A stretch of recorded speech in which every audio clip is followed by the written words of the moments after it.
Chapter 11 से पढ़ना है, realisation of land revenue. Land revenue जो होता है वो किसी भी लैंड में फर्स्ट चार्ज होता है। तो जो लैंड रेवेन्यू असेस किया जाता है किसी भी लैंड में, उसको हम फर्स्ट चार्ज बोलेंगे उस लैंड के लिए या उन रेंट्स और प्रॉफिट के लिए जो कि उस लैंड से डिराइव हो रहा है। Responsibility for payment of land revenue. Land revenue पे करने के लिए रिस्पॉन्सिबल कौन रहेगा? लैंड रेवेन्यू पे करने के लिए प्राइमरी लायबिलिटी जो है वो होती है भूमि स्वामी की। यदि कोई जमीन भूमि स्वामी के होल्डिंग पे है तो भूमि स्वामी उसके लिए रिस्पॉन्सिबल है। यदि कोई जमीन जो है स्टेट गवर्नमेंट के द्वारा लीज की गई है तो जो लेसी है वो उसके लिए रिस्पॉन्सिबल होता है। मल्टीपल ओनर और लेसर, यदि एक या एक से ज्यादा भूमि स्वामी या लेसी एग्जिस्ट करते हैं तो वो जॉइंटली या सेवरली उसके लिए लायबल होते हैं लैंड रेवेन्यू पे करने के लिए। Recovery from person in possession. अब कभी मान के चलो प्राइमरी पर्सन जो है, जो प्राइमरीली लायबल थे दो लोग, वो यदि उस जगह का लैंड रेवेन्यू पे नहीं कर पाते या डिफॉल्ट कर देते हैं तो ऐसी कंडीशन में जिस भी व्यक्ति के पोजीशन में वो जगह होगी वो उसका लैंड रेवेन्यू पे करेगा। हालांकि उसको एक राइट और दिया गया है कि भले ही हम उससे पेमेंट ले लेंगे लेकिन वो बाद में उस पर्सन से जिसकी प्राइमरी लायबिलिटी थी उससे वो चीज रिकवर कर सकता है। वो लोग उसके अकाउंट में वो चीजें वापस कर देंगे। Dates for payment. Due date क्या रहेगी? First day of that year, किसी भी साल का जो पहला दिन रहेगा वो उसकी लैंड रेवेन्यू की ड्यू डेट रहेगी। इंस्टॉलमेंट में भी पेमेंट किया जा सकता है। गवर्नमेंट इसके लिए रूल्स बनाएगी कि पेमेंट इंस्टॉलमेंट में हो सकता है और पेमेंट किस डेट को रहेगा, first date of revenue year को रहेगा या कब कब कैसे कैसे या किसको किस प्लेस पे इंस्टॉलमेंट पे किया जाएगा। मोड ऑफ पेमेंट कैश में हो सकता है या मनी ऑर्डर के थ्रू भी पेमेंट किया जा सकता है। पीरियड ऑफ ग्रेस, जो भी समय रेवेन्यू ईयर के फर्स्ट डे और प्रिस्क्राइब्ड पेमेंट की डेट का जो बीच का पीरियड रहेगा उसको ग्रेस पीरियड बोलेंगे। But it does not affect the due date provisions. लेकिन ये ड्यू डेट प्रोविजंस जो है उनको अफेक्ट नहीं करना चाहिए। ठीक है, ग्रेस पीरियड बेसिक मीनिंग जो है इस चीज का वो ये है कि उतने टाइम पीरियड को एक्सटेंड किया जा रहा है, उतने टाइम पीरियड को हम काउंट नहीं कर रहे हैं, वो ग्रेस पीरियड है। एरियर्स एंड डिफॉल्टर की डेफिनेशन। एरियर्स का मतलब कोई भी land revenue, any land revenue due but not paid on और before the prescribed date becomes an arrear. कोई भी लैंड रेवेन्यू जो कि ड्यू हो चुका है और उसको पे नहीं किया गया है प्रिस्क्राइब डेट के दिन या उसके पहले तो उसको एरियर बोलेंगे। डिफॉल्टर कौन होता है? ऐसा पर्सन जो 138 139 के तहत रिस्पॉन्सिबल है ऐसे एरियर के लिए, वो पर्सन जो है डिफॉल्टर कहलाएगा। Obligation to give receipt. यदि कोई पटेल पटवारी पीपीजीजी, ठीक है, यदि कोई पटेल पटवारी ग्राम सभा या ग्राम पंचायत कोई पेमेंट रिसीव करती है लैंड रेवेन्यू के, कोई सम रिकवर करती है एरियर्स ऑफ लैंड के जरिए तो उनको उसकी रसीद देना पड़ेगा। उसका फॉर्म जो है वो गवर्नमेंट बता देगी। पेनल्टी, यदि आप रसीद नहीं देते हैं तो इनके ऊपर, जैसे मान के चलो 1000 रुपए का वो एरियर था तो इनके ऊपर 2000 रुपए तक का यानी कि डबल द अमाउंट जो है उतने की पेनल्टी इन पर लग सकती है। ऑर्डर तहसीलदार पास करेगा इस चीज का। फिर है penalty for default in payment. यदि कोई इंस्टॉलमेंट या कोई पार्ट किसी लैंड रेवेन्यू का अनपेड है within 1 month of prescribe date, उस प्रिस्क्राइब डेट के 1 महीने तक यदि वो अनपेड है तो सब डिविजनल ऑफिसर जो है इस विलफुल डिफॉल्टर के ऊपर पेनल्टी लगाएगा not exceeding the prescribed percentage. जितना परसेंटेज डिसाइड किया जाएगा उस प्रिस्क्राइब्ड परसेंटेज के ऊपर एक्सीड नहीं करना चाहिए। Exception, no penalty if payment of that instalment was suspended by government order. यदि गवर्नमेंट ऑर्डर से उस पेनल्टी को, उस पेमेंट को सस्पेंड कर दिया गया था या उस इंस्टॉलमेंट को सस्पेंड कर दिया गया है, तो फिर पेनल्टी नहीं लगाई जाएगी। अब है रिमिशन और suspension of land revenue on crop failure. State government के पास पावर है कि स्टेट गवर्नमेंट जो है वो लैंड रेवेन्यू वापस भी दे सकती है या सस्पेंड कर सकती है उस साल के लिए जिस साल क्रॉप फेल हो गई हो या क्रॉप जो है ग्रो ही नहीं करी हो। ऐसी कंडीशन में डिसीजन जो है इस कोर्ट के हिसाब से किया जाएगा और कॉम्पिटेंट अथॉरिटी जो भी लॉफुल अथॉरिटी रहेगी इस पर्टिकुलर चीज के लिए उसके द्वारा किया जाएगा। Finality of order, no appeal और revision against such order by revenue officer, no civil suit to contest such order.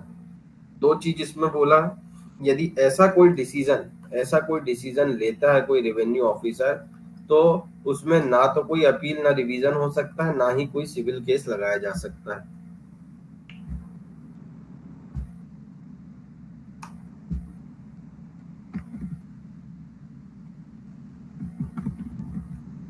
Certified account as evidence, presumption of correctness. Statement of account, यदि कोई स्टेटमेंट ऑफ अकाउंट कलेक्टर के द्वारा या तहसीलदार के द्वारा certify किया गया है तो उसको सही माना जाएगा। किस regarding? Arrears payable to government, government को जो एरियर्स पे किए गए हैं। Amount of arrears, amount of arrear का यदि कोई सर्टिफिकेट इन्होंने या कोई अकाउंट सर्टिफाई किया है, स्टेटमेंट को सर्टिफाई किया है तो। और आइडेंटिटी ऑफ डिफॉल्टर। और last presumption holds until proven otherwise. तो ये जो प्रिजम्पशन है जब तक इसको गलत साबित नहीं कर देते तब तक इसको सही माना जाएगा। No notice to the defaulter is necessary before preparing such a certified statement. किसी डिफॉल्टर को नोटिस देने की कोई आवश्यकता नहीं है। स्पेसिफिक प्रोविजन है यहाँ पे। प्रिंसिपल ऑफ नेचुरल जस्टिस की बात यदि हम करें तो उसको ओवरशैडो कर दिया गया और बोला गया कि भाई डिफॉल्टर को कोई भी नोटिस भेजने की जरूरत नहीं है यदि ऐसा सर्टिफाइड स्टेटमेंट प्रिपेयर किया जा रहा है तो। इसके बाद नोटिस ऑफ डिमांड। तहसीलदार और नायब तहसीलदार जो है वो नोटिस ऑफ डिमांड दे सकते हैं किसी ऐसे डिफॉल्टर को before issuing recovery process. Recovery process issue करने के पहले उससे ये बोल सकते हैं भैया पैसा जो आपके ऊपर बकाया राशि है दे दो, नहीं तो हमको फिर जो है प्रोसीजर स्टार्ट करना पड़ेगा।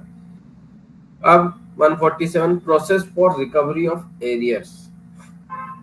रिकवरी ऑफ एरियर का प्रोसीजर, एक तहसीलदार जो है वो रिकवर कर सकता है arrears of land revenue payable to government through one और more of these methods. Tehsildar जो है लैंड रेवेन्यू के एरियर्स को जो कि गवर्नमेंट को पे किया जाना था उसकी रिकवरी कर सकता है और किन तरीकों से किन मेथड से कर सकता है वो यहाँ पे बताई गई।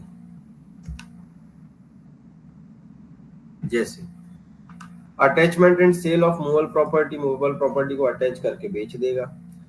Attachment and sale of holdings on which arrear is due, उन जहां पे एरियर्स बकाया है उसको भी अटैच करके बेच सकता है। कब?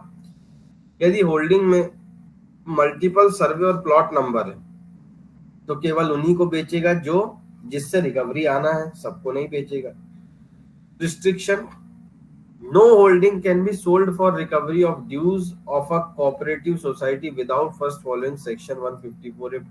यदि किसी कोऑपरेटिव सोसाइटी की होल्डिंग से हम रिकवरी चाहते हैं तो उसको बेचने से पहले सेक्शन 154A का प्रोसीजर फॉलो करना पड़ेगा। इसके बाद attachment of holding on which arrear is due and letting it under section 154A। ऐसी होल्डिंग्स का अटैचमेंट जिसमें एरियर्स ड्यू था और उसको लेट किया गया है तो वो 154A के सेक्शन के अंदर यदि उसको लेट किया गया है तो उसको भी वो बेच सकते हैं, लेकिन 154A के प्रोसीजर के बाद। अगला attachment of any other agricultural holding of the defaulter and letting it. क्या कर सकता है? और अटैच कर सकता है एग्रीकल्चरल होल्डिंग को किसी डिफॉल्टर की और उसको लेट कर सकता है, लीज पे दे सकता है।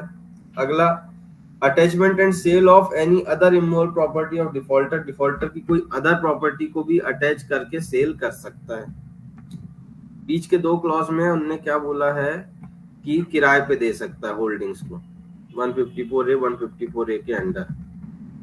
Exemption from attachment and sale, wearing apparel, पहनने के कपड़े, बर्तन, बिस्तर, वेडिंग, पर्सनल ऑर्नामेंट्स जो कि वुमेन अपने रिलीजियस कस्टम के कारण अपने आप से अपार्ट नहीं कर सकती, उसको नहीं बेचा जाएगा, उनको अटैच नहीं किया जाएगा।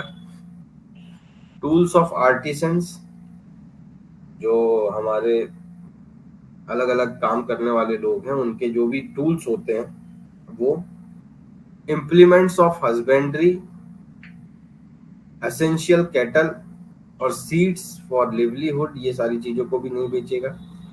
ऐसे आर्टिकल जो कि रिलीजियस इंडाउनमेंट यानी धार्मिक आस्था में इस्तेमाल किए जाते हैं, पूजा पाठ में इस्तेमाल किए जाते हैं।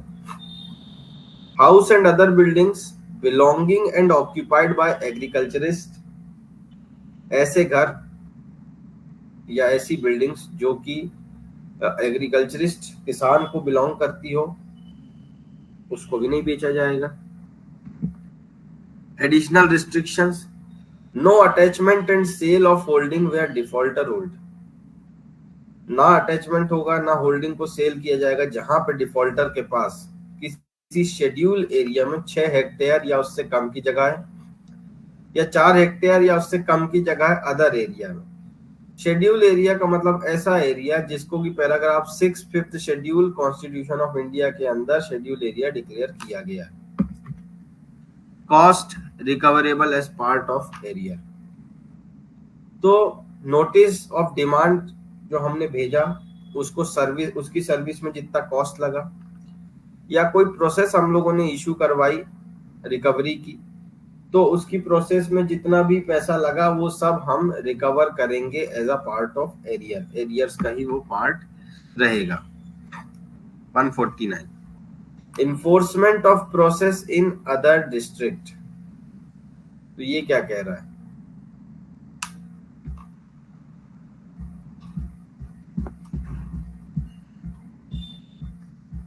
एक सेकंड,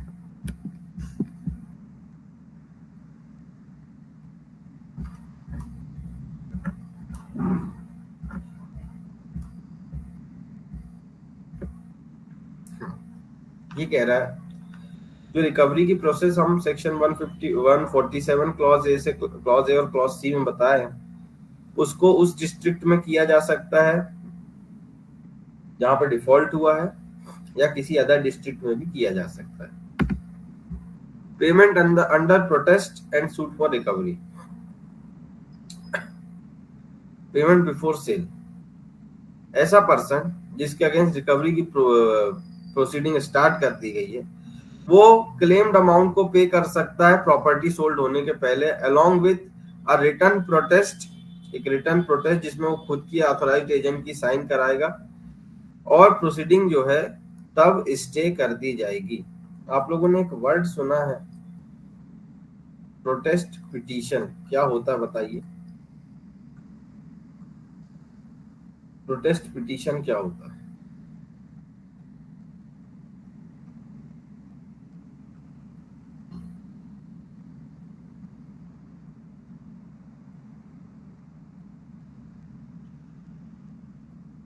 अलॉन्ग विथ ये रिटर्न प्रोटेस्ट लिखा है ना, ऐसे ही एक वर्ड होता है प्रोटेस्ट पिटीशन, क्या होता है?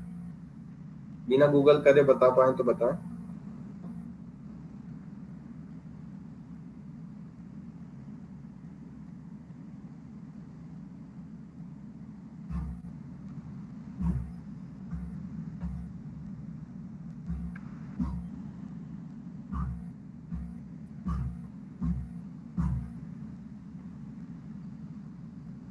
चलो मैं ही बता देता हूँ। फिर फॉर्मल रिक्वेस्ट होता है एक तरीके से।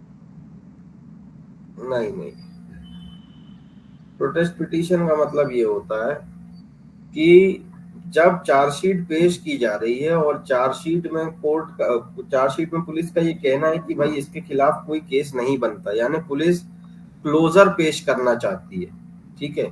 तो पुलिस जब क्लोजर पेश करना चाहती है और यदि विक्टिम को या कंप्लेनेंट को ऐसा लगता है कि यहाँ पे जो क्लोजर रिपोर्ट ये पेश कर रहे हैं ये गलत है, यहाँ पे तो केस बनना चाहिए। क्लोजर रिपोर्ट का मतलब होता है कि पुलिस इन्वेस्टिगेशन के बाद पुलिस को ऐसा लगता है कि भाई इस पर्टिकुलर पर्सन के अगेंस्ट कोई भी केस नहीं लगाया जा सकता, तो उसको क्लोजर रिपोर्ट बोलते हैं। ठीक, तो अब पुलिस यदि क्लोजर रिपोर्ट पेश करना चाहती है और विक्टिम को या कंप्लेनेंट को ऐसा लगता है कि नहीं ये क्लोजर रिपोर्ट गलत है, तो ऐसी कंडीशन में हम प्रोटेस्ट पिटीशन लगा सकते हैं। ठीक है, प्रोटेस्ट पिटीशन एक तरीके की प्राइवेट कंप्लेंट होती है। ठीक है, प्रोटेस्ट पिटीशन जो है वो एक तरीके की प्राइवेट कंप्लेंट होती है। फिर कोर्ट क्या करता है, कोर्ट जो है फिर कोर्ट चाहे तो उसको एक्सेप्ट करेगा, या फिर कोर्ट जो है उसमें जो कंप्लेंट का प्रोसीजर होता है कि सबसे पहले कोर्ट क्या करेगा, उसको एक्सेप्ट कॉग्निजेंस उसमें लेने के बाद उसके बाद कोर्ट जो है हमारे कंप्लेनेंट को एग्जामिन करेगा। ठीक, चाहे तो फिर फर्दर और विटनेसेस को एग्जामिन कर सकता है, डॉक्यूमेंट बुलवा सकता है, चाहे तो फर्दर और इंक्वायरी करवा सकता है। तो इस तरीके से प्रोटेस्ट पिटीशन लगाई जाती है। लेकिन ये किस स्टेज में आती है, जब चार्जशीट में क्लोजर फाइल किया जा रहा हो, या जब पुलिस को ऐसा लगता है कि यहाँ पे केस नहीं बन सकता आफ्टर इन्वेस्टिगेशन, तब हम प्रोटेस्ट पिटीशन फाइल कर सकते हैं। चलिए, ऑब्जेक्शन टू अमाउंट। तो ये कह रहा है कि ऐसा पर्सन जो है वो एसडीओ के पास, सब डिविजनल ऑफिसर के पास अप्लाई कर सकता है और ये क्लेम कर सकता है कि सर ना तो कुछ ड्यू है या फिर बहुत कम पैसे अब ड्यू हैं, बहुत ज्यादा ड्यू नहीं है, तो एसडीओ जो है ऐसे ऑब्जेक्शन को डिसाइड करेगा। No appeal but civil suit allowed. SDO के ऑर्डर के अगेंस्ट कोई अपील नहीं की जा सकती, लेकिन पर्सन जो है वो सिविल सूट फाइल कर सकता है अमाउंट को रिकवर करने का, पेड अंडर प्रोटेस्ट, जो उसने प्रोटेस्ट के अंदर पे किया था। Application of proceeds of sale. अब देखो ऑर्डर ऑफ एप्लीकेशन, सबसे पहले क्या होगा, arrears for which sale was held plus sale expenses. वो एरियर्स जिसके लिए सेल कर दी गई और सेल में कितना एक्सपेंसेस लगा। दूसरा, arrears of cesses due under law, law के अंदर कितना और आपकी राशि बकाया है। Any other arrears payable to state government, कोई अदर एरियर्स जो स्टेट गवर्नमेंट को पे किया जाना है। Fourth, arrears payable to cooperative society, cooperative society को यदि कोई एरियर पे किया जाना है। सरप्लस, यदि डिफॉल्टर को उसके शेयर के हिसाब से यदि कोई सरप्लस पे कर दिया गया था तो वो भी इसमें काउंट किया जाएगा। कंडीशन क्या है, सरप्लस जो है हमेशा सेल की डेट से 2 महीने बाद पे किया जाता है मूवेबल प्रॉपर्टी में, और इमूवेबल प्रॉपर्टी के सेल के कंफर्मेशन के 2 महीने बाद इसे पे किया जाता है। स्पेशल रूल क्या है, क्लॉज सी के लिए स्पेशल रूल ये है कि सबसे पहले arrears of land revenue for immovable property जो है उस पे ये अप्लाई होगा जिसको बेचा गया है, सबसेक्शन 1 के हिसाब से। Land sold for arrears free from इनकम्बरेंसेस। अब ये कह रहा है यदि कोई परचेजर जो है, परचेजर के पास ऐसी जमीन है, ऐसा लैंड है जो जिसके ऊपर कोई किसी भी तरीके का कोई बोझ नहीं है, बर्डन नहीं है, ना वो मॉर्गेज है, ना उसके ऊपर कोई चार्ज लगा है, ठीक है, और ना किसी तरीके के ग्रांट्स है, ना कोई कॉन्ट्रैक्ट के अंदर वो बाउंड है, तो परचेजर जो है ऐसे लैंड को एक्वायर करेगा अनलेस एसडीओ ऑर्डर्स अदरवाइज।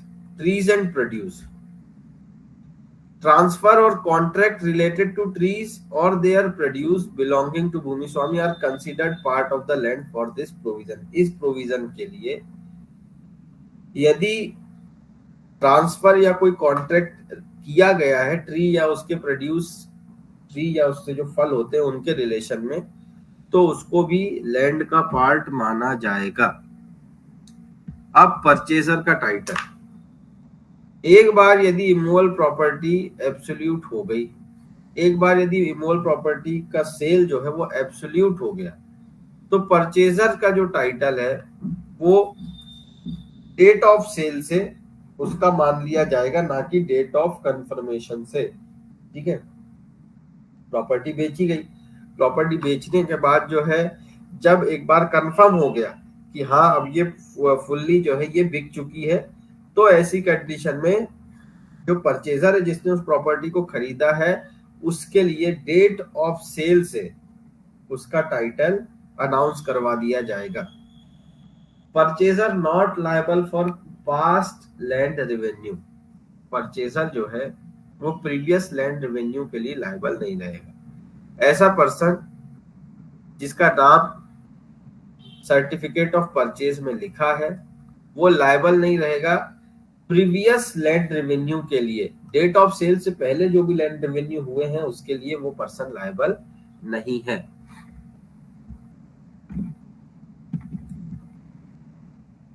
अब 154A बहुत देर से ये रिपीट हो रहा था, क्या है?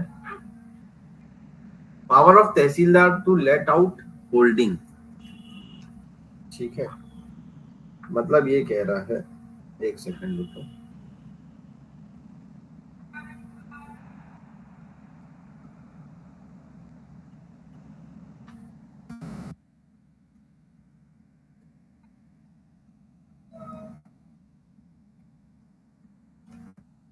ठीक, ये कह रहा है तहसीलदार के पास पावर है कि तहसीलदार जो है होल्डिंग्स को लेट आउट कर सकता है, किराए पे दे सकता है, या सही बोले तो पट्टे पे दे सकता है।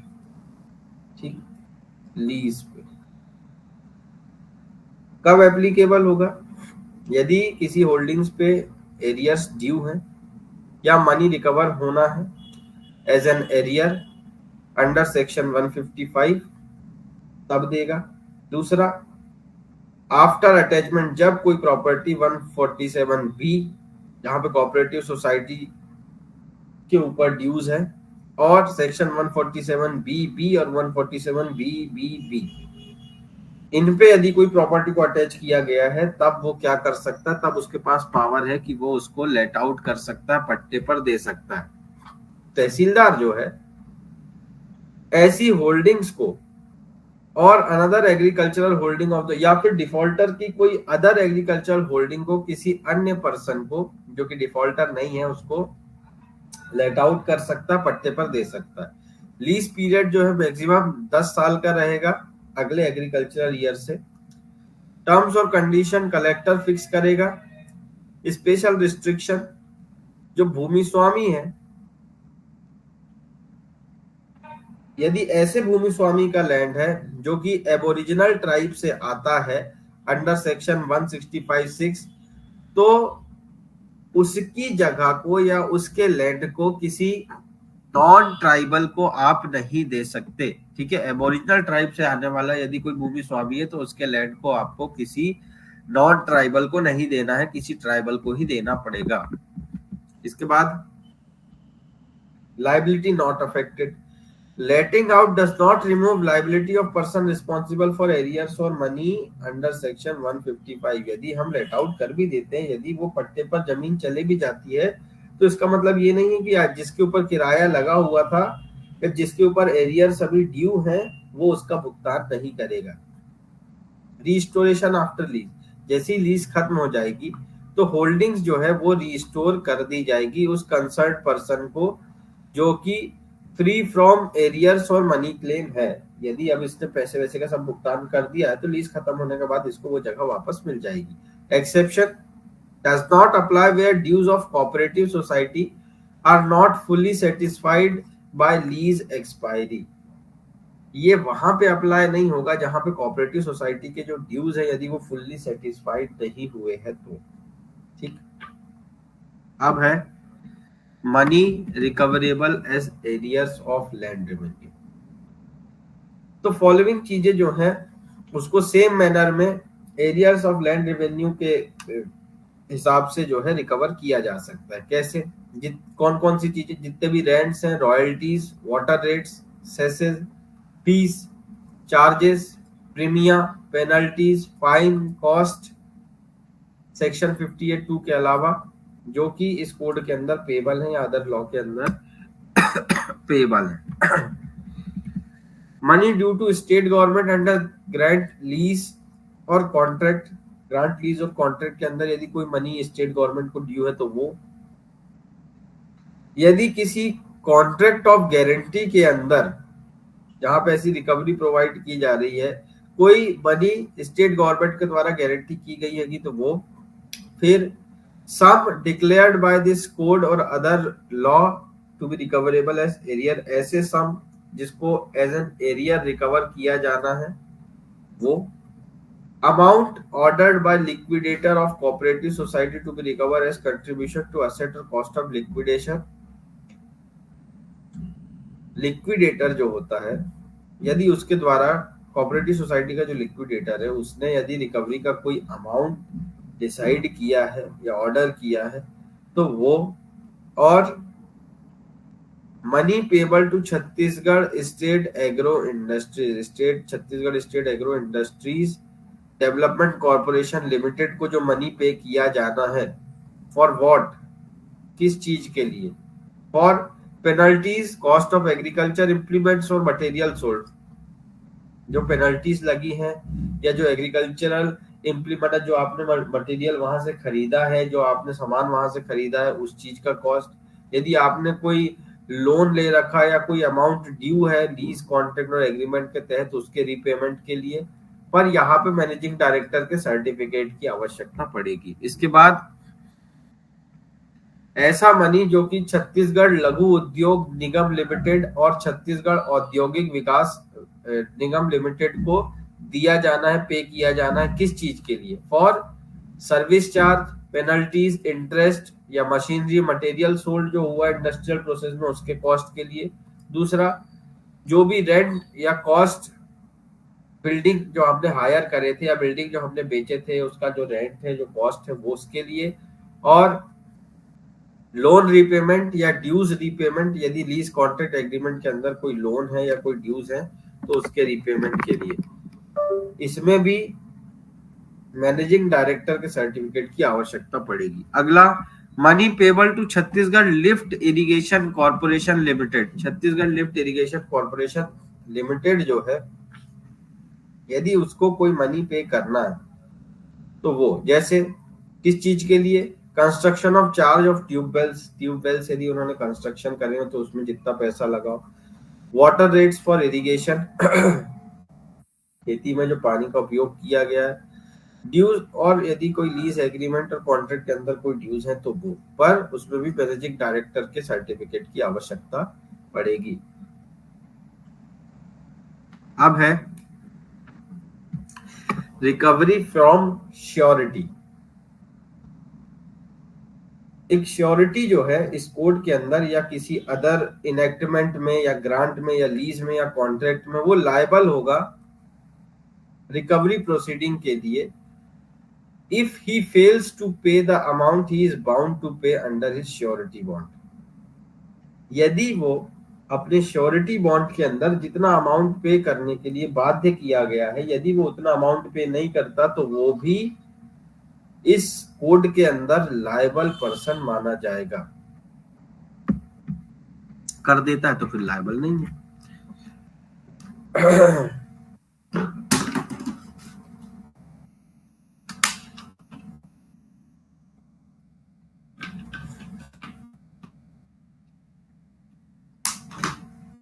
अब आते हैं चैप्टर 12 टेन्योर होल्डर, भूमि स्वामी। ये क्या कहता है, section 157 class of tenure, only one class of tenure holder exist for land held from the state. केवल एक क्लास है टेन्योर होल्डर की जो एग्जिस्ट करती है और उस क्लास को हम कहते हैं भूमि स्वामी। ठीक है, टेन्योर होल्डर की एक ही क्लास एग्जिस्ट करती है, उसको कहते हैं भूमि स्वामी। भूमि स्वामी कौन है? भूमि स्वामी, पर्सन डीम्ड टू बी भूमि स्वामी at commencement of this code. इस कोड के, ये पुराने टाइम की बात हो गई। अब जिस समय ये कोड लागू हो रहा था उस समय भूमि स्वामी किसको बोला जाएगा? एक पर्सन को तब भूमि स्वामी बोला जाएगा जिसके पास सारे राइट्स और लायबिलिटीज हैं इस कोड के कमेंसमेंट पे यदि वो नीचे लिखे हुए रीजंस को बिलोंग करता है और नीचे लिखी हुई चीज को यदि फुलफिल करता है तो उसको भूमि स्वामी कहा जाएगा। अब वो चीजें समझने की कोशिश कर रहे हैं। यदि कोई व्यक्ति महाकौशल रीजन से है, ठीक है, तो उसमें एलिजिबल पर्सन कौन है? होल्डर ऑफ लैंड इन भूमि स्वामी और भूमिधारी राइट। ऐसा व्यक्ति जो कि भूमि स्वामी और भूमिधारी के अधिकारों वाले जगह को होल्ड करता है। Relevant law Chhattisgarh land revenue code 1954 के हिसाब से। मध्य भारत की बात करें, ऐसा पर्सन जो पक्का टीनेंट है, मौफीदार है, इनामदार है और कंसेशनल होल्डर है, ठीक है, वो व्यक्ति Madhya Bharat land revenue and tenancy act संवत 2007 66 ऑफ 1950 उसके हिसाब से वो व्यक्ति एलिजिबल माना जाएगा। भोपाल रीजन का यदि कोई व्यक्ति है तो किसी भी जगह का जो ऑक्यूपेंट होता है, उस जगह का जो ऑक्यूपायर होता है, वो व्यक्ति को, उस व्यक्ति को हम बोल देंगे कि वो भूमि स्वामी है। किस एक्ट के हिसाब से? Bhopal state land revenue act 1932 के हिसाब से, ठीक। अगला विंध्य प्रदेश की बात करें, विंध्य प्रदेश में दो चीज बताई गई है, 55-45 टीनेंट, पट्टेदार टीनेंट, ग्रोव होल्डर, टैंक होल्डर। यदि इस तरीके के लोग हैं जिनके पास इस तरीके की होल्डिंग्स हैं तो वो व्यक्ति भी भूमि स्वामी कहलाएगा Vindhya Pradesh land revenue and tenancy act 1953 के तहत। मौफीदार का मतलब वो होता है जो कि ऐसा पर्सन है जिसकी जमीन पे किसी भी तरीके का रेवेन्यू ड्यू नहीं है, ठीक है, या ऐसा पर्सन जिसको कि एग्जेम्प्ट किया गया है, एग्जेम्प्ट किया गया है लैंड रेवेन्यू पे करने के लिए बाय द गवर्नमेंट, उसको मौफीदार बोलते हैं, ठीक। विंध्य प्रदेश में दूसरा, विंध्य प्रदेश 2, गैर हकदार टीनेंट, गैर हकदार टीनेंट जिसको कि पट्टा एंटाइटल किया गया है सेक्शन 57(4) के तहत, रीवा स्टेट लैंड रेवेन्यू और टीनेंसी कोड 1935 के तहत, तो वो व्यक्ति भूमि स्वामी कहलाएगा। इसके बाद ऐसा टीनेंट जिसको पट्टा दिया गया है अंडर सेक्शन 151, 2 और 3 Vindhya Pradesh land revenue and tenancy act 1953 के तहत, लेकिन उसने ऐसा पट्टा ऑब्टेन ही नहीं किया इस कोड के इन्फोर्स होने के पहले, तो वो व्यक्ति भूमि स्वामी कहलाएगा under Vindhya Pradesh land revenue and tenancy act. Sironj, Sironj region में जो खातेदार टीनेंट है या ग्रोव होल्डर है, खातेदार टीनेंट या जो ग्रोव होल्डर है, उस व्यक्ति को हम क्या बोलेंगे? उस व्यक्ति को हम भूमि स्वामी बोलेंगे अंडर राजस्थान टीनेंसी एक्ट 1955, ठीक है। अब देखें, ग्रोव होल्डर वो व्यक्ति होता है जिसको प्लांटिंग या कल्टीवेशन ऑफ ट्रीज के लिए किसी भूमि स्वामी ने अपनी जगह दे दिया, किसी लैंडलॉर्ड ने अपनी जगह दे दिया, ठीक, वो ग्रोव होल्डर कहलाता है। रूलर्स ऑफ इंडियन स्टेट, अब देखें ऐसे इंडिया के रूलर्स या इंडियन स्टेट के ऐसे रूलर जिससे कि छत्तीसगढ़ फॉर्म हो रहा है, ठीक, और वो यदि किसी लैंड को होल्ड करते हैं या वो एंटाइटल है किसी लैंड के लिए बाय वर्च्यू ऑफ कोई कोविनेंट या एग्रीमेंट हुआ है before the constitution came into force, constitution आने के पहले, तो वो भी इस जगह के भूमि स्वामी कहलाएंगे, ठीक। और दूसरा, जो भी राइट और लायबिलिटीज यहाँ पे दी गई हैं उसको ये लोग ध्यान रखेंगे, ठीक, वही इनको, इनके ऊपर भी वही चीज बाउंड होगी।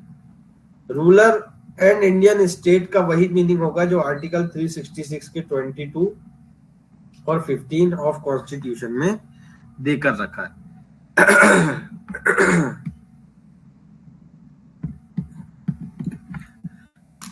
1 मिनट का टाइम दीजिए।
अगला है person holding land by government lease और अलॉटमेंट। यदि कोई पर्सन भूमि स्वामी के अधिकार किस तरीके से होल्ड कर रहा है, यदि कोई लीज जो कि स्टेट गवर्नमेंट कलेक्टर या किसी अलॉटमेंट ऑफिसर ने दी है, इस Chhattisgarh land revenue amendment act 1992 आने के पहले वो व्यक्ति भी भूमि स्वामी के राइट्स को राइट होल्डर माना जाएगा। और कोई लैंड यदि भूमि स्वामी के राइट पे अलॉट किया गया है उस अमेंडमेंट के आने के बाद, तो उस डेट ऑफ अलॉटमेंट से, डेट ऑफ कमेंसमेंट से, इस कंडीशन में डेट ऑफ कमेंसमेंट से भूमि स्वामी मानेंगे और यहाँ पे डेट ऑफ अलॉटमेंट से। रिस्ट्रिक्शन, लेकिन 10 साल तक, डेट ऑफ लीज और अलॉटमेंट के 10 साल तक इस लैंड को ट्रांसफर नहीं किया जा सकता। ठीक। Person with 20 year lease for agricultural purpose. यदि कोई person by the virtue of lease for agricultural purpose, agriculture purpose की लीज उसके पर, एग्रीकल्चरल पर्पस के लिए उसके पास कोई जगह किराए पर आई थी या पट्टे पर आई थी, और वो पर्सन यदि उसको होल्ड करता है, जो कि स्टेट गवर्नमेंट कलेक्टर या अलॉटमेंट ऑफिसर ने उसको दिया है, तो 20 साल कंप्लीट होने के बाद उसको भूमि स्वामी बोल देंगे और जितने भी राइट और लायबिलिटीज भूमि स्वामी के हैं वो उस पर अप्लाई होंगे। Free hold right holder in government land. ऐसे पर्सन जो कि फ्री होल्ड राइट रखे हुए हैं गवर्नमेंट लैंड पे फॉर नॉन एग्रीकल्चर पर्पस, उनको भूमि स्वामी बोला जाएगा उस रिलेशन में।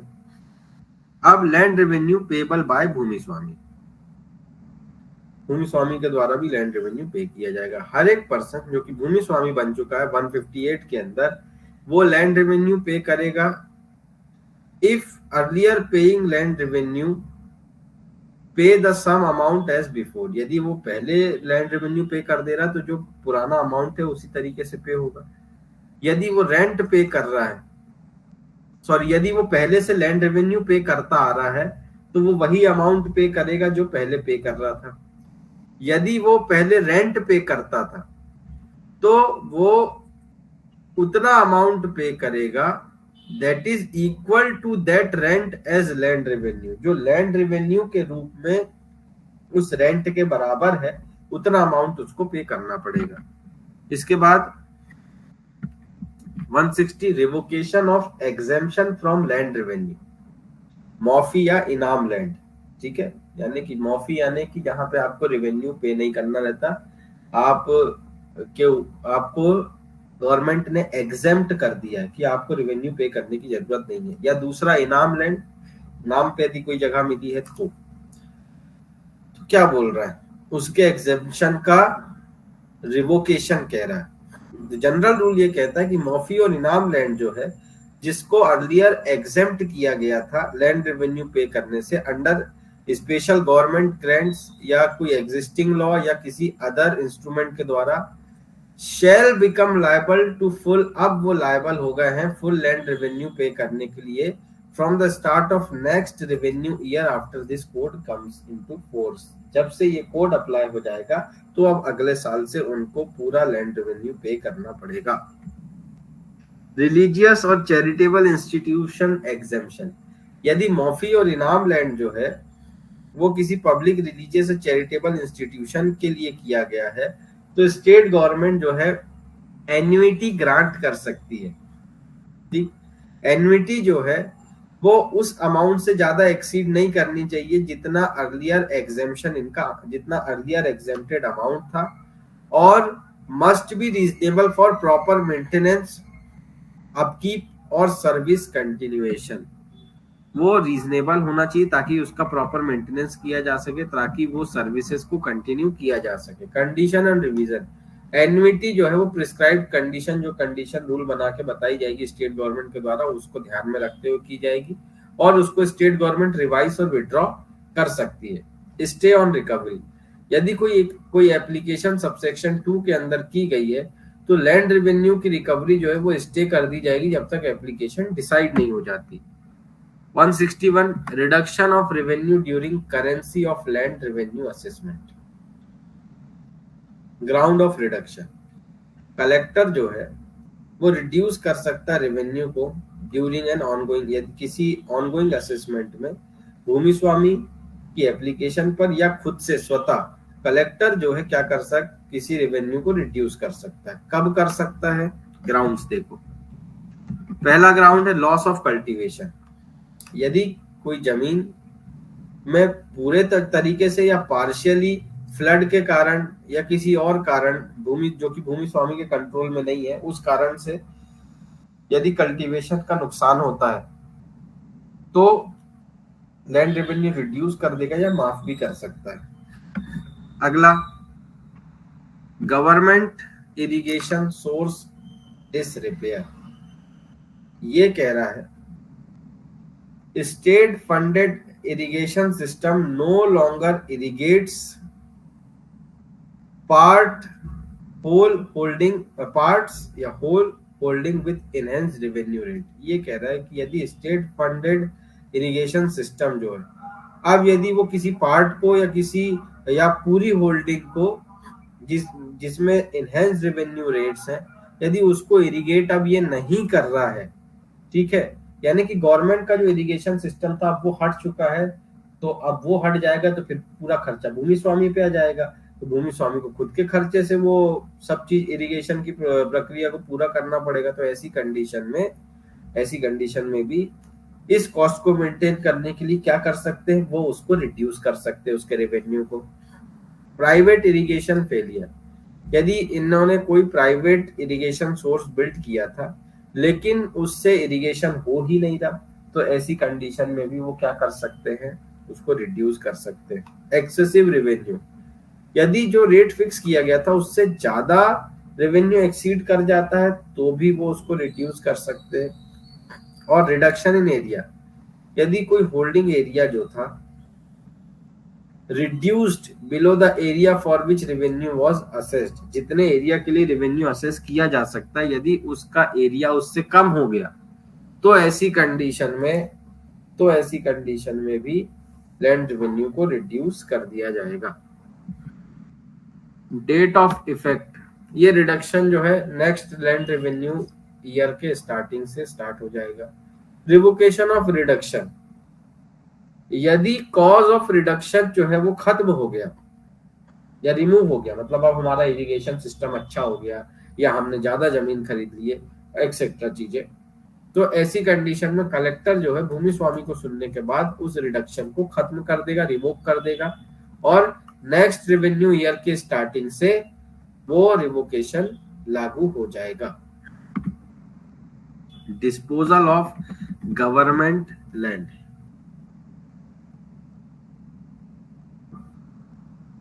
ये क्या बोलता है, ये कह रहा है स्टेट गवर्नमेंट जो है वो रूल्स बना सकती है for allocation of vacant government land. State government जो है वो रूल बना के बता सकती है जो खाली अभी जो वेकेंट लैंड पड़े हैं, जो खाली गवर्नमेंट लैंड पड़े हैं उनके एलोकेशन के लिए, फ्री होल्ड राइट्स के और लीज ऑन कंसेशनल टर्म्स के लिए। मतलब कि फ्री होल्ड राइट्स वो उस पे दे सकती है जो खाली लैंड पड़े हुए हैं, और या फिर उनको लीज पे भी दे सकती है।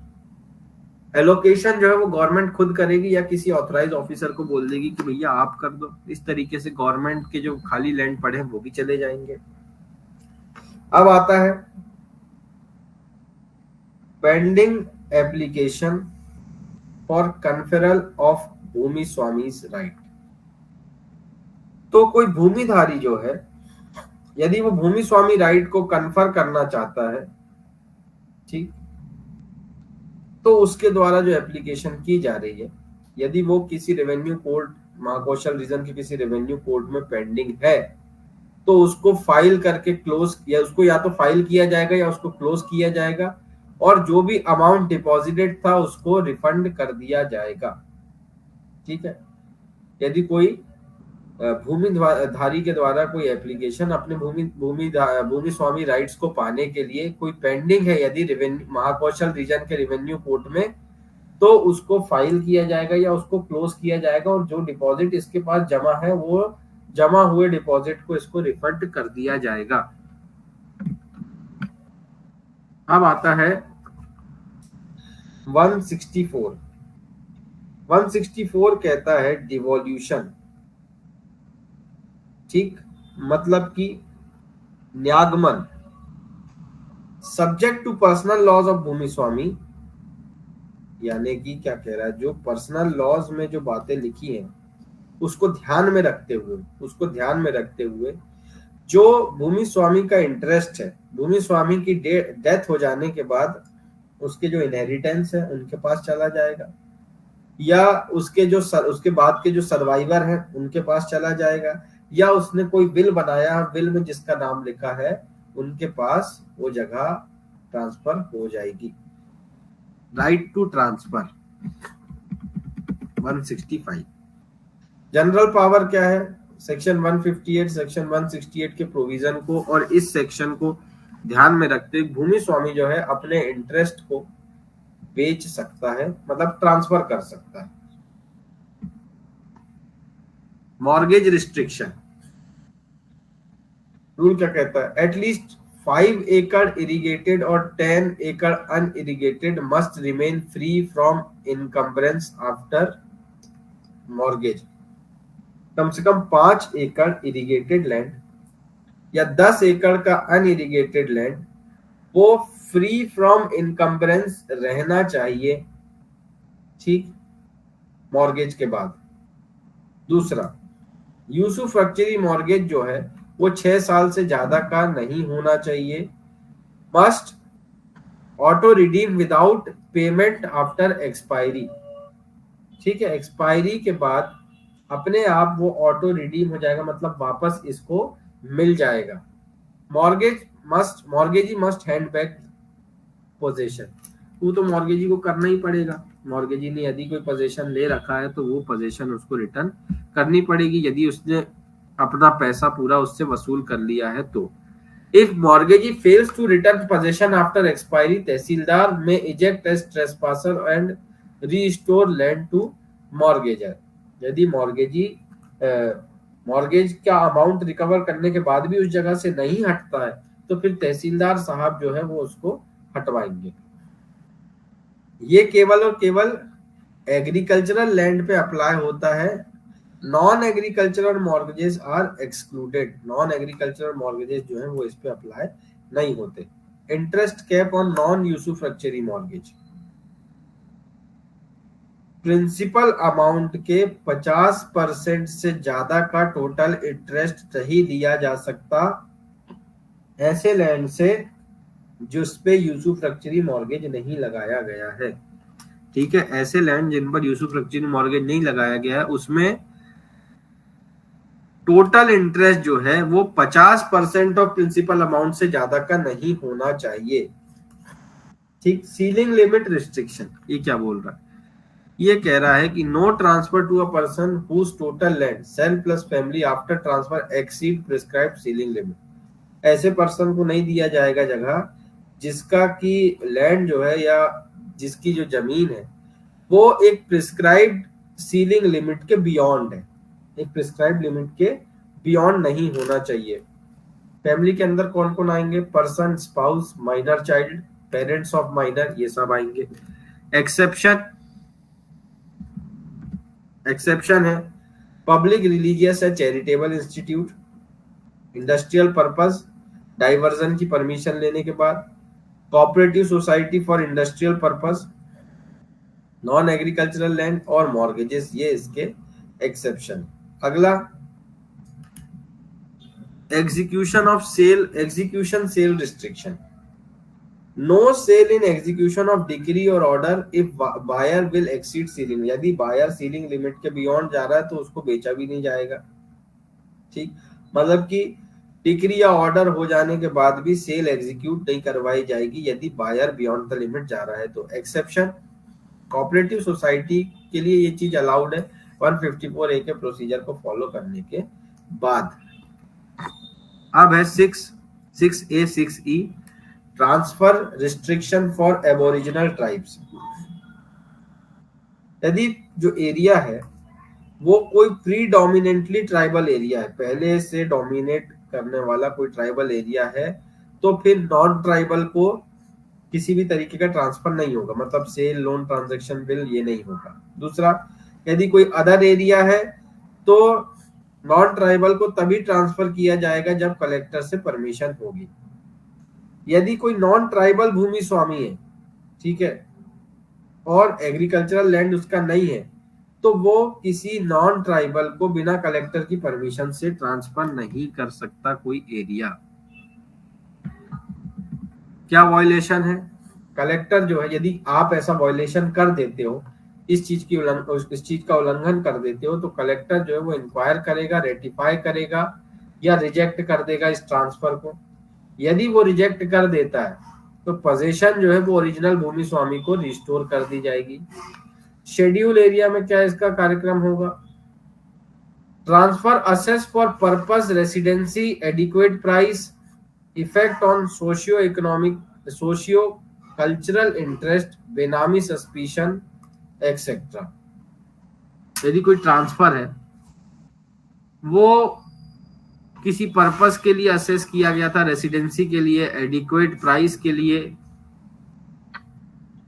या और यदि उसका सोशियो कल्चर इंटरेस्ट पे इफेक्ट है या बेनामी सस्पिशन है तो वो चीज देखी जाएगी। इसके बाद कलेक्टर जो है पोजीशन रिस्टोर करवाने के लिए फोर्स का इस्तेमाल कर सकता है। ठीक है, आपने वायलेशन किया तो कलेक्टर उसकी इंक्वायरी करेगा। इंक्वायरी करने के बाद कलेक्टर के पास पावर है कि वो आपको पोजीशन वापस दिलवा देगा। शेड्यूल एरिया में यदि आप ऐसा करते हो तो उसमें भी कलेक्टर के पास पावर है कि वो उसको वापस दिलवाएगा, पर देखेगा कि क्या क्या ग्राउंड बन सकते हैं कि आपने किस कारण से उस चीज को सामने वाले को ट्रांसफर किया था। कलेक्टर फोर्स का इस्तेमाल कर सकता है, जितनी भी रीजनेबल फोर्स उसको लगाना पड़े आपको हटाने के लिए। अब है प्रोटेक्शन फ्रॉम अटैचमेंट और सेल। ये क्या कह रहा है? ये कह रहा है कि फर्स्ट 5 एकर्स इरिगेटेड या 10 acres unirrigated protected from attachment sale in execution. 5 एकड़ इरिगेटेड लैंड या 10 एकड़ का अनइरिगेटेड लैंड, उसको अटैचमेंट या सेल इन एग्जीक्यूशन से प्रोटेक्शन है। नो अटैचमेंट और सेल ऑफ ट्राइबल भूमि स्वामी लैंड। यदि कोई ट्राइबल का भूमि स्वामी है तो उसकी जगह को तो ना अटैच किया जाएगा ना बेचा जाएगा। नो रिसीवर टू मैनेज भूमि स्वामीज लैंड इन इंसॉल्वेंसी या CPC except in mortgage cases. कोई भी रिसीवर जो है वो भूमि स्वामी के लैंड को मैनेज नहीं करेगा अंडर सीपीसी, ना ही under insolvency, except in mortgage cases, mortgage cases के अलावा। इसके बाद भूदान लैंड, भूमि स्वामी अंडर छत्तीसगढ़ भूदान यज्ञ अधिनियम 1968 उसको कलेक्टर के परमिशन की जरूरत पड़ेगी तभी वो जगह को ट्रांसफर कर सकता, अदरवाइज विदाउट परमिशन वो उस जगह को ट्रांसफर ही नहीं कर सकता। गवर्नमेंट अलॉटेड लैंड, ऐसा पर्सन जो कि लैंड होल्ड कर रखा है गवर्नमेंट से अंडर सेक्शन 158(3) या एज अ गवर्नमेंट लेसी उसने जगह को होल्ड कर रखा है, जो कि बाद में भूमि स्वामी बन जाता है, तो उसको भी ट्रांसफर करने के लिए कलेक्टर की परमिशन चाहिए। यदि उसके पास होल्डिंग सर्टिफिकेट है या फ्री होल्ड सर्टिफिकेट है तो उसके बाद तो फिर उसको परमिशन की जरूरत नहीं है, पर ऐसा सर्टिफिकेट यदि नहीं है तो आपको कलेक्टर की परमिशन लेके ही ट्रांसफर करना है। अब 8 से 9B में जो है एक्सेप्शन दे रखे हैं, transfer allowed to secure repayment of, यदि इन चीजों का रीपेमेंट हम चाहते हैं तो इसके रीपेमेंट करवाने के लिए ट्रांसफर को अलाउ किया जा सकता है। क्या गवर्नमेंट ने यदि कुछ एडवांस पैसे दिए होंगे, लैंड इंप्रूवमेंट लोन एक्ट 1883 या एग्रीकल्चरलिस्ट लोन एक्ट 1884 के तहत, कोऑपरेटिव सोसाइटी ने कोई लोन दिया होगा, या Dandakaranya development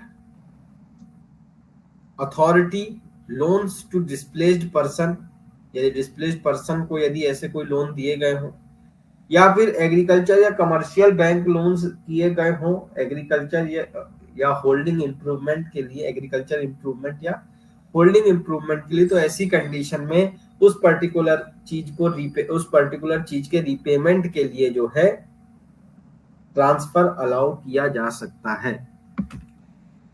registration ban, registrar shall not register a document violating this section, यदि इस सेक्शन को कोई दस्तावेज वायलेट करता है, उल्लंघन करता है, तो रजिस्ट्रार जो है उस जगह को या उस डॉक्यूमेंट को रजिस्टर नहीं करेंगे।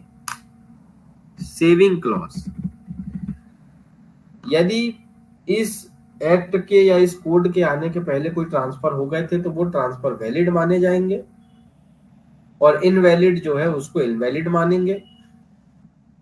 और इक्विवेलेंस रूल क्या है, 1 एकड़ इरिगेटेड लैंड 2 एकड़ अनइरिगेटेड लैंड के बराबर होगा जब हम किसी अमाउंट का कैलकुलेशन करेंगे तो उसके लिए।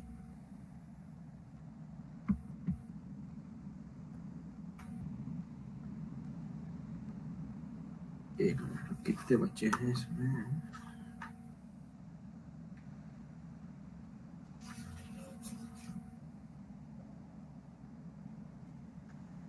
है तो बहुत सारा।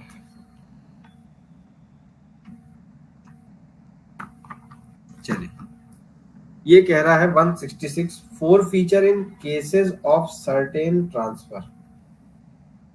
166 का 1 कहता है यदि लैंड जो है वो 165(4)(a) के कॉन्ट्रावेंशन में ट्रांसफर किया गया, 165(4)(a) में जो प्रोविजन दे रखा है उसके उल्लंघन, उसके वायलेशन में यदि हमने लैंड को ट्रांसफर कर दिया, तब excess land beyond the prescribed ceiling limit with transferee will be forfeited to state। जो भी एडिशनल लैंड सीलिंग लिमिट के बाहर का जो एडिशनल लैंड जो भेजा गया है, जो बेचा गया है सामने वाले पर्सन को, तो उससे गवर्नमेंट अपने पास उस लैंड को फोरफिट कर लेगी। ट्रांसफरी जो है, अब मान के चलो कि इतना लैंड था, ये हो गया है 15 एकड़, गवर्नमेंट का रूल कहता है कि 10 एकड़ खरीद सकते हो, ठीक। अब यहाँ पे ये डिपेंड करता है भूमि स्वामी के ऊपर कि वो किस साइड से लैंड को बेचना चाहता है या रखना चाहता है, या कौन सा लैंड गवर्नमेंट को सबमिट करना चाहता है। जैसे उन्होंने बोल दिया कि सर ये इतना जो 10 एकड़ है इतना मैं अपने पास रखूंगा, ये आप ले लो, या वो ये भी कह सकता है कि सर यहाँ का जो है वो मैं रखूंगा और यहाँ का जो एरिया है, तो सॉरी यहाँ का एरिया रखूंगा, ये वाला एरिया जो ये आप ले लो, तो ऐसा वो कर सकता, खुद डिसाइड कर सकता है, उसके पास चॉइस है। यदि ट्रांसफर ही फेल हो जाता है सिलेक्ट करने में तो फिर सब डिविजनल ऑफिसर सिलेक्ट कर देगा और उसके बाद वो लैंड को डिमार्केट करेगा। सब डिविजनल ऑफिसर जो है वो लैंड रेवेन्यू फिक्स करेगा उतनी जमीन के लिए जितनी जमीन इसके पास है, और कोई भी लैंड जो कि ट्रांसफर किया गया था सेक्शन 165 के कॉन्ट्रावेंशन में, उसको लॉफुल एक्विजिशन नहीं माना जाएगा। उस जगह को ये नहीं माना जाएगा कि ट्रांसफरी ने उसको लॉफुली एक्वायर किया है।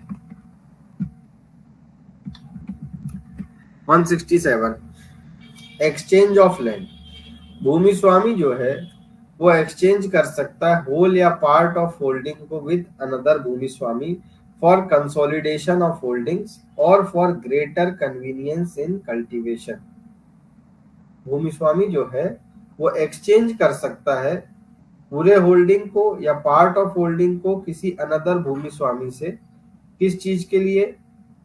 फॉर कंसोलिडेशन ऑफ होल्डिंग्स को कंसोलिडेट करने के लिए, मतलब कि अपने एरिया को इकट्ठा, उसकी एक जगह यहाँ है, एक लैंड यहाँ पे है, एक लैंड यहाँ पे है, एक यहाँ पे है, ठीक है, और बाकी जो लोग हैं उनके जमीनें यहाँ पे है।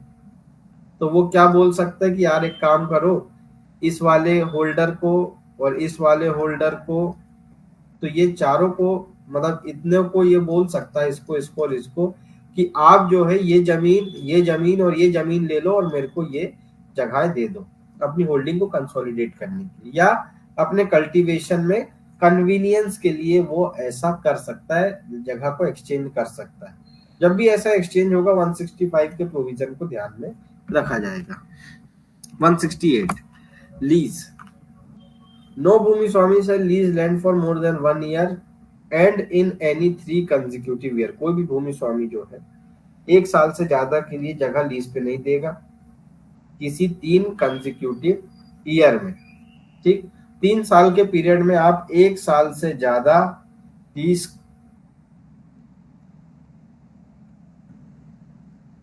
किसी कंसेक्यूटिव ईयर में 3 साल के पीरियड में 1 साल से ज्यादा के लिए लैंड को लीज पे नहीं देंगे। एक्सेप्शन, यदि किसी रजिस्टर्ड कोऑपरेटिव फार्मिंग सोसाइटी को देते हैं, दे सकते हैं, जिसका भूमि स्वामी खुद मेंबर है, या नॉन एग्रीकल्चर पर्पस के लिए देते हैं तो भी दे सकते हैं। Explanation for meaning of lease. Lease का मीनिंग क्या है? लीज का मतलब होता है transfer of right to enjoy land for fix time, एक पर्टिकुलर टाइम पीरियड के लिए और कुछ पैसों के लिए या अदर वैल्यू के एवज में, जिसको पीरियोडिकली पे किया जाना है। जब आप किसी को उस लैंड पे एंजॉय करने का राइट दे देते हैं कि भाई आपको जैसा लगे उस तरीके से आप इस जगह को उपयोग करें, तो उसको हम लीज कहते हैं। Share cropping arrangement where lessee uses own bullock and gives specific produce share considered a lease. यदि हम क्रॉप्स को शेयर कर रहे हैं या इस तरीके से चीज अरेंज कर रहे हैं कि आधा क्रॉप अब मेरा रहेगा, आधा तुम्हारा रहेगा, जहां पे लेसी खुद के बुलक्स का इस्तेमाल कर रहा है और एक पर्टिकुलर स्पेसिफाइड जो खेती से जितनी भी क्रॉप निकलेगी उसका एक पर्टिकुलर फिक्स अमाउंट जो है वो सामने वाले को दे रहा है, तो उसको भी लीज बोलेंगे। यदि किसी व्यक्ति को केवल घास काटने के लिए या भेड़ों को चराने के लिए, सिंघाड़ा उगाने के लिए, या लाख और तेंदू के जो पत्ते हैं उनको कलेक्ट करने के लिए कोई जगह दी गई है, तो उसको लीज नहीं बोला जाएगा। स्पेशल कैटेगरी, जिनको बिना बिना रिस्ट्रिक्शन के लीज ग्रांट कर सकते, कौन कौन? Window, unmarried women, deserted married women. Deserted married women मतलब कि जिसकी शादी हो गई लेकिन वो भाग के आ गई। माइनर, या ऐसा पर्सन जो कि फिजिकल और मेंटली डिसेबल है। ऐसा पर्सन जो कि जेल में है, किसी आर्म फोर्स का मेंबर, कोई पब्लिक चैरिटेबल रिलीजियस इंस्टीट्यूट, और कोई लोकल अथॉरिटी या कोऑपरेटिव सोसाइटी। कंडीशन क्या है? फॉर जॉइंटली हेल्ड लैंड, जब जहां पे कोई जमीन जॉइंट है, तो जितने भी को होल्डर्स हैं वो ये ऊपर वाली क्लास में बिलोंग करना चाहिए। एक भी यदि इनके बाहर का हुआ तो नहीं हो पाएगा। और यदि लीज 1 साल बाद एंड हो जाती है, डिसेबिलिटी खत्म होने के 1 साल के बाद लीज जो है वो एंड हो जाएगी। मतलब कि या तो डेथ हो या किसी भी अदर रीजन से यदि डिसेबिलिटी खत्म होती है तो लीज 1 साल के अंदर खत्म हो जाएगी। लेसीज टर्म्स,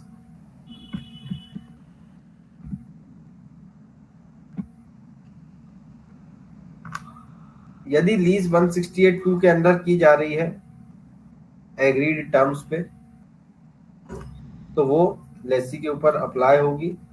लेसी जो है वो एसडीओ साहब जो है वो लेसी को उस जगह से इजेक्ट कर सकते हैं, हटा सकते हैं। कब? यदि वो लीज की टर्म जो है उसका कॉन्ट्रावेंशन करता है या फिर लीज खत्म हो जाती है। तो यदि कोई लैंड ऑलरेडी लीज पे था ऐसे पर्सन के द्वारा जो कि 168(2) की कैटेगरी में आता है, उस समय जिस समय ये कोड कमेंस हुआ था तो उसको अभी भी लीज माना जाएगा। 168(6) एसडीओ जो है 25,000 रुपए तक का फाइन लगा सकता है यदि कोई 168 के जो प्रोविजन है उसका यदि उल्लंघन करता है तो। इसके बाद सेक्शन 170,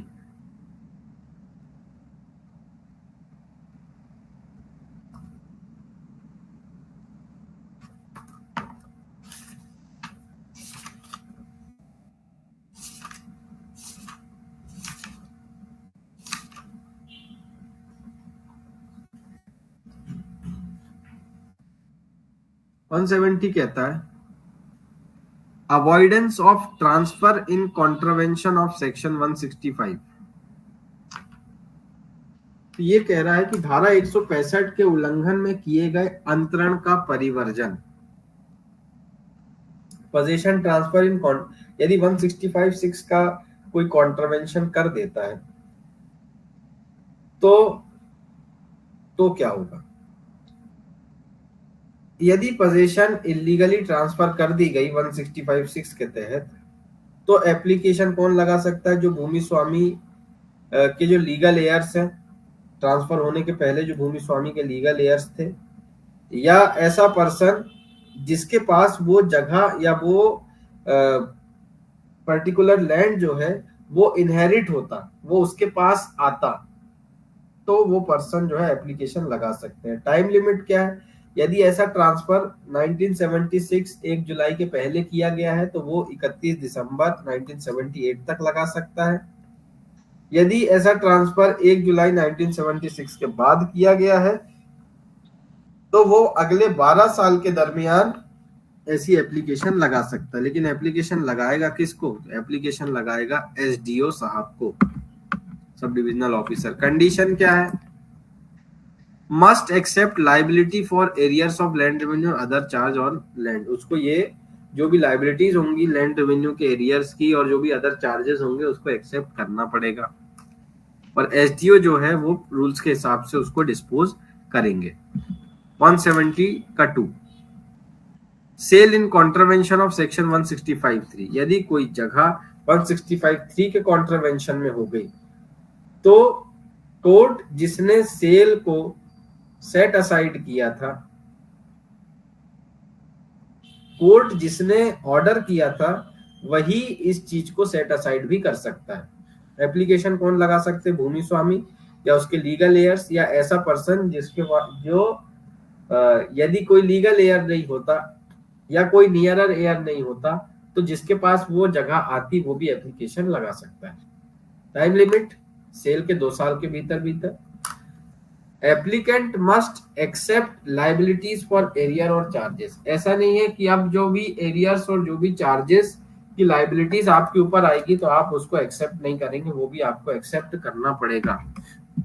एसडीओ को कहीं लगता है, स्वतः यदि लगता है कि किसी जगह पे कोई ऐसी गड़बड़ी है तो 170 के 1 और 170 के 2 के तहत वो एप्रोप्रिएट ऑर्डर सो मोटो पास कर सकता है इंक्वायरी करने के बाद। अब आते हैं 170 ए। 170 का ए क्या कहता है? 170 का ए कहता है certain transfers to be set aside. कुछ ऐसे ट्रांसफर है जिनको सेट असाइड किया जाना चाहिए। Applies to agricultural land of aboriginal tribe. यदि एबोरिजिनल ट्राइब के किसी एग्रीकल्चरल लैंड को 2 अक्टूबर 1959 से 1976 के अमेंडमेंट कमेंस होने के पहले ट्रांसफर किया गया तो उस पर ये रूल अप्लाई होगा। एसडीओ या तो खुद से या ट्रांसफरर की एप्लीकेशन पर ऐसा कर सकता है। ट्रांसफर किस तरीके का होना चाहिए? सेल या कोर्ट की डिग्री से सेल हो गया, या ऑक्यूपेंसी के टीनेंट राइट्स के थ्रू हमने ट्रांसफर किया, या भूमि स्वामी के अधिकारों के थ्रू हमने सेल करवा दिया, या ऐसे पर्सन को बेच दिया जो कि ट्राइब को बिलोंग नहीं करता था। इंक्वायरी कैसे होगी? एसडीओ जो है वो इंटरेस्टेड पार्टी की हियरिंग करवाएगा, सुनवाई करेगा। यदि ट्रांसफर बोनाफाइडली नहीं हुआ है और लैंड अभी भी एग्रीकल्चरल लैंड है तो वो सेट असाइड करके उसको रिस्टोर कर देगा। और यदि उसको नॉन एग्रीकल्चरल यूज के लिए डाइवर्ट किया है तो वो एक प्राइस फिक्स करेगा टाइम ऑफ ट्रांसफर में, जो कि ट्रांसफरी विद इन 6 मंथ उसको वापस पे कर देगा। 170 B, reversion of land transferred by fraud. यदि कोई एग्रीकल्चरल लैंड एबोरिजिनल ट्राइब का 2 अक्टूबर 1959 से 1980 अमेंडमेंट एक्ट लागू होते तक ट्रांसफर किया गया है और तो ऐसी कंडीशन में जो भी पर्सन उस कमेंसमेंट डेट से उसके पोजीशन में है वो एसडीओ को 2 साल के अंदर बताएगा कि किस तरीके से उसने उसका पोजीशन एक्वायर किया। यदि वो फेल हो जाता है इस बात को नोटिफाई करने में तो क्या होगा? तो कोर्ट ऐसा प्रिज्यूम कर लेंगे कि इलीगल पोजीशन उसने उस चीज की लिया था और लैंड जो है वो ओरिजिनल पर्सन के पास, ओरिजिनल ओनर जो था उसको दोबारा से रिटर्न कर दिया जाएगा। ग्राम सभा पावर। शेड्यूल एरिया के अंदर ग्राम सभा के पास पावर है कि यदि कोई नॉन ट्राइबल अनलॉफुल पोजीशन लेके बैठा है तो ग्राम सभा उस ओरिजिनल ओनर को वापस कर देगी। यदि ग्राम सभा फेल हो जाती है तो एसडीओ को रिफर किया जाएगा, जो कि 3 महीने के अंदर इस कार्रवाई को पूर्ण करेंगे।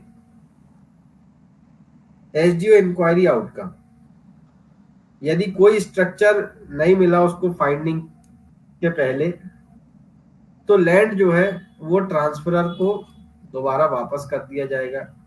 यदि स्ट्रक्चर बिफोर यदि उसको मिल जाता है, यदि कोई स्ट्रक्चर नहीं बनाया गया था फाइंडिंग्स के पहले तो लैंड वापस। यदि कोई स्ट्रक्चर बनाया गया था तो 2013 LARR एक्ट के तहत जो प्राइस फिक्स किया गया था वो ट्रांसफरी जो है ट्रांसफरर को वो डिफरेंस अमाउंट पे करेगा। एक्सेप्शन, यदि बिल्डिंग जो है वो 1 जनवरी 1984 के पहले बनाई गई थी तो क्लॉज भी अप्लाई नहीं होगा। ठीक। प्राइस जो है वो registration of date of case के हिसाब से फिक्स किया जाएगा। कितना अमाउंट पे किया जाना है तो वो रजिस्ट्रेशन केस का जो रजिस्ट्रेशन की डेट होती है, क्योंकि भाई करंट हम अभी मान के चलो पहले किसी घर की कीमत 500 रुपए थी, अब वो कीमत बढ़ के करोड़ों में आ गई है। तो इसका मतलब ये हो जाएगा ना कि पर यदि हम उसको प्रीवियस अमाउंट के हिसाब से ही पे करेंगे तो उसके साथ इनजस्टिस हो जाएगा। इसलिए 170C, no advocate can appear before revenue officer in 170A और 170B प्रोसीडिंग विदाउट परमिशन। यदि परमिशन नॉन ट्राइबल पार्टी को दी गई है तो सिमिलर लीगल एड जो है ट्राइबल पार्टी को भी लीगल एड एजेंसी के कॉस्ट पे प्रोवाइड करवाया जाएगा। No second appeal.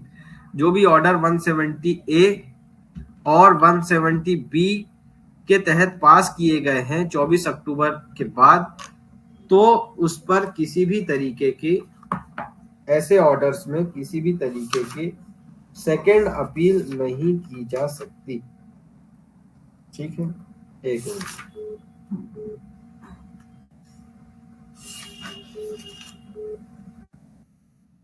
24 अक्टूबर 1983 के बाद